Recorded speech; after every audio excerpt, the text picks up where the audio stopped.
For centuries, humanity gazed at the stars with wonder. First with telescopes, then with spacecraft, and eventually with interstellar engines that unlocked the vast expanse of the Milky Way.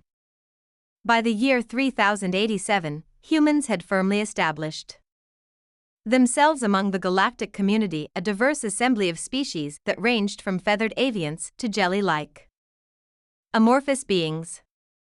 Yet, in all their diversity, one thing remained true: humanity, while tenacious, was seen as physically unimpressive. To the galaxy at large, humans were the clever underdogs.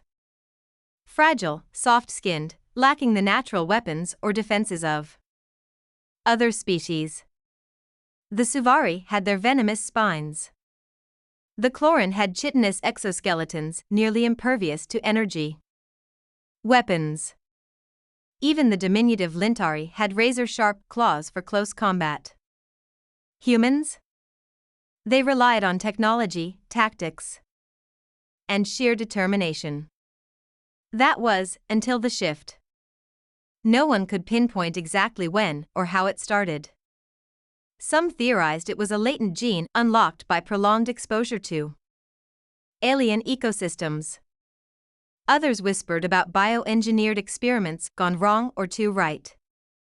Whatever the cause, the first reports came from the fringes of human space. A miner on the desolate moon of Rigel 7 developed what he described as a rash on his back. Days later, bony protrusions erupted from his shoulder blades. Horns, dark and curved like a ram's, sprouted seemingly overnight. He wasn't the only one. On the lush colony world of Parida, a farmer awoke to find his hands tipped with claws sharp enough to slice through the steel plow he'd used the day before. On the storm-racked planet of Venteris, a pilot survived a plasma fire only to discover his charred skin replaced by shimmering green scales within hours. It wasn't just physical. The affected humans reported a surge of vitality, strength, and resilience.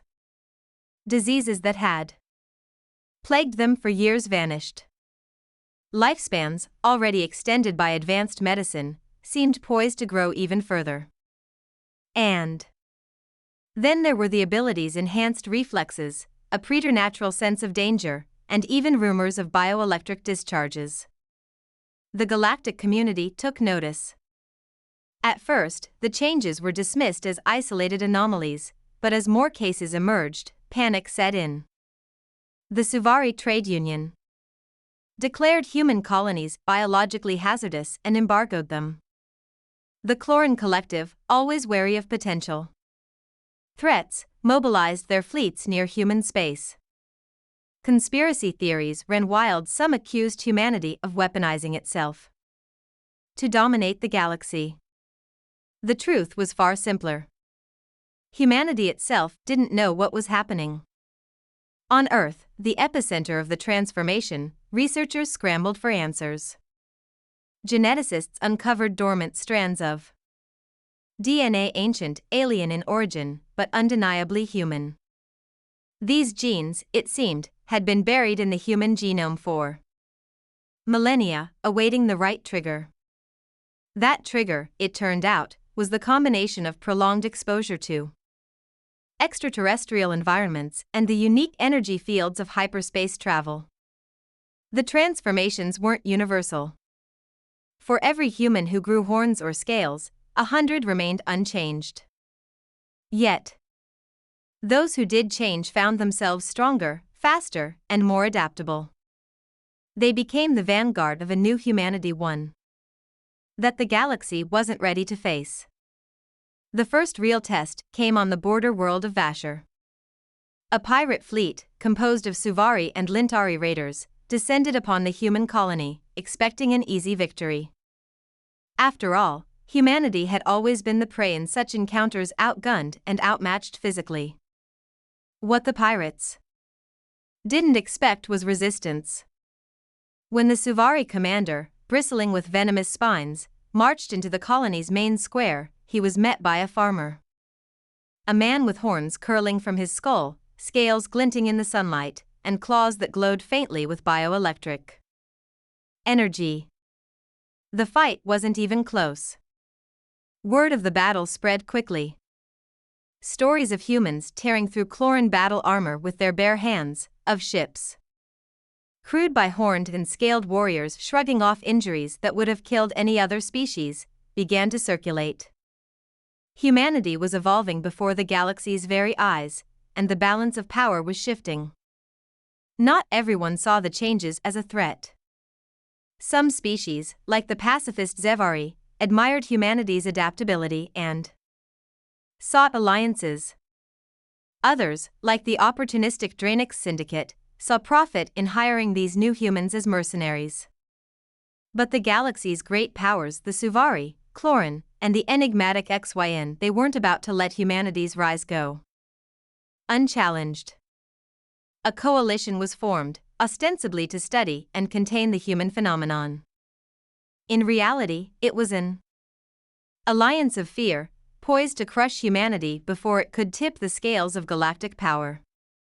Humanity, however, had learned from its past. Diplomacy had failed them before, but unity had always been their greatest strength. Old rivalries between Earth and its colonies were set aside. For the first time in centuries, humanity stood as one. The first skirmish between the coalition and the new humanity took place in the asteroid fields of Alcaron. A fleet of Suvari ships, backed by Cloran shock troops, attempted to blockade a human mining operation. What they encountered was unlike anything they'd prepared for. The miners weren't just miners anymore. They were scaled, clawed warriors who moved like predators in zero gravity.